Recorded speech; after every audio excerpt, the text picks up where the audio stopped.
आप देख रहे हैं प्रवासी संदेश।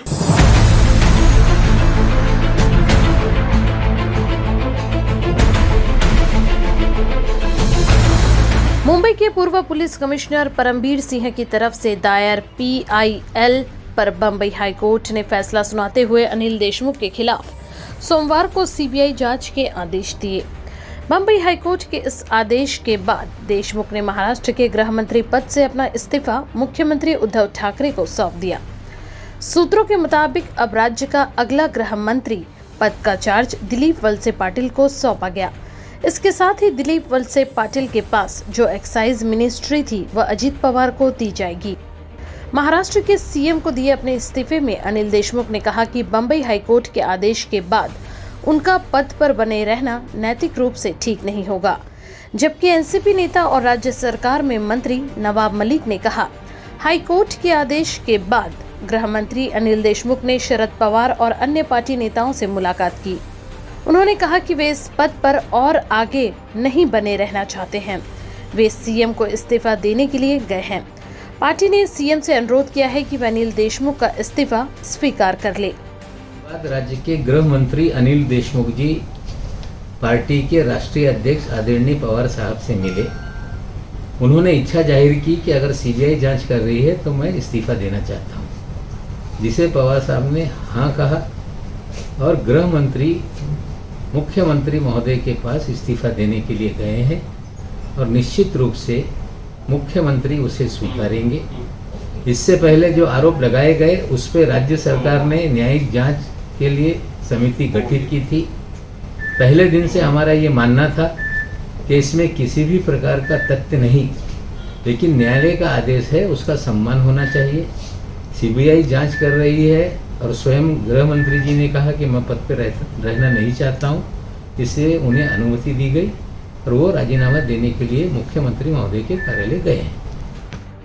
कोर्ट के आदेश से पहले 100 करोड़ का मामला संसद में गुंजा। मुंबई में बीजेपी के सांसद मनोज कोटक ने लोकसभा में गृह मंत्री अनिल देशमुख से इस्तीफे की मांग की। और ये घटना के अंदर जिस तरह के मामले सामने आ रहे हैं, मामले ऐसे सामने आ रहे हैं कि DG कक्षा का अधिकारी एक चिट्ठी लिखता है मुख्यमंत्री को और ये चिट्ठी में ये बताता है कि जो महाराष्ट्र के गृह मंत्री है उसने एक API कक्षा के अधिकारी को बुलाकर 100 करोड़ रुपए की उगाही करने के लिए कहा है और ये 100 करोड़ रुपए की उगाही अगर नहीं मिली तो उसके हिसाब से जो घटनाएं बनी है, और यही अधिकारी है जो NIA की गिरफ्त में आज है। एंटीलिया जैसे मकान के नीचे जिलेटिन स्टिक रखी हुई गाड़ी के अंदर वो गिरफ्तार होता है और इस अधिकारी को गृह मंत्री ये कहता है कि तुम 100 करोड़ की उगाही 1742 बार है, इसमें से जाके 100 करोड़ की उगाही लाके दो। ऐसी घटना के अंदर और कल तक जो बात चली थी, गृह मंत्री ने इस्तीफा देना चाहिए। आज तक ये चिट्ठी आने के बाद मुख्यमंत्री जी ने कुछ भी नहीं कहा, इसके ऊपर एक शब्द मुख्यमंत्री जी नहीं बोल रहे। ये महाराष्ट्र की सरकार जिस तरह से चल रही है, वहां के लोगों में, महाराष्ट्र के लोगों में ये धारणा है कि ये लूटपाट करने के लिए, लूटने और व्यापारियों को डराने के लिए सरकार का उपयोग हो रहा है। सरकार अपने अधिकारियों को, अपने प्यादों को इस तरह से इस्तेमाल कर रही है कि 100 करोड़ की उगाही केवल मुंबई जैसे शहर में, और शहरों का क्या हाल होगा, और शहरों का आंकड़ा क्या है। तो मेरी आपसे सरकार से ये मांग है कि इस पे कार्रवाई होनी चाहिए, CBI से इसकी जांच होनी चाहिए और महाराष्ट्र की सरकार को ताबड़तोड़ इस्तीफा देना चाहिए। मुख्यमंत्री और गृह मंत्री ने इस्तीफा देना चाहिए। इस्तीफा देने के बाद अब अनिल देशमुख दिल्ली के लिए रवाना हो गए हैं। गौरतलब है कि परमबीर सिंह ने 20 मार्च को राज्यपाल भगत सिंह कोश्यारी और मुख्यमंत्री उद्धव ठाकरे को चिट्ठी लिखी थी।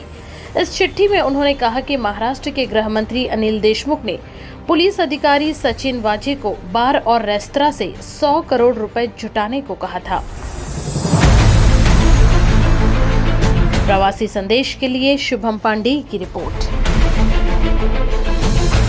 प्रवासी संदेश को लाइक करें, शेयर करें, कमेंट करें, सब्सक्राइब करें और बेल आइकन जरूर दबाएं।